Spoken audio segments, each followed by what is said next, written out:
there's been plenty going on in the Middle East in the last few days, a real escalation of things since where we were in January 19, which is when that ceasefire in Gaza kicked in, phase one of the ceasefire. I think it's safe to say at this point that the ceasefire is pretty much dead. There is no evident commitment, either from the part of the Israelis or from Hamas at this point, to want to continue with the ceasefire in its current format. And that came to light in the last 24 hours, the death toll obviously climbing.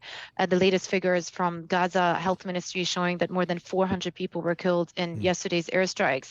But you did ask about the broader Arab region. And the thing is, let me also just rewind it back to not just discussions that were taking place vis-a-vis how you move from phase one of ceasefire to phase two, but also those broader discussions amongst the Arab League around the eventual reconstruction of Gaza. And that was in response, you may recall, to Trump's Riviera proposal, where the US administration essentially said to Arab states, if you want to be involved in Gaza, give us your counterproposal.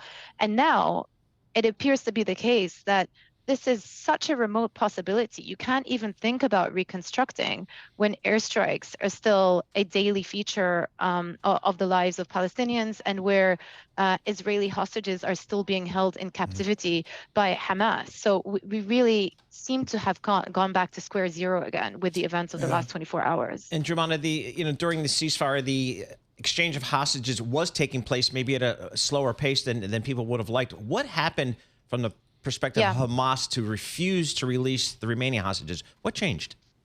Yeah, so the initial ceasefire was composed of 3 phases. The first phase entailed the release of around 30 hostages in exchange for Palestinian prisoners, and that part of the ceasefire actually expired a couple of weeks ago, so exactly 17 days ago.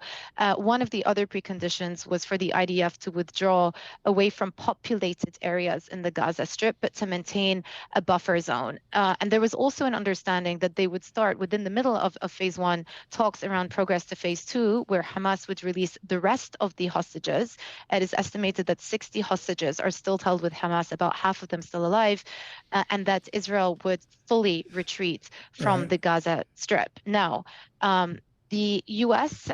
said that the discussions between the two sides were not yielding any fruit, so they put forward this bridging proposal, which would allow for an extension of phase one while they worked out the details of phase two. But the sticking point is that Israel wanted the full demilitarization and to completely decapitate Hamas's capabilities in the Gaza Strip. They didn't want to allow that to happen. So they held back on releasing the hostages.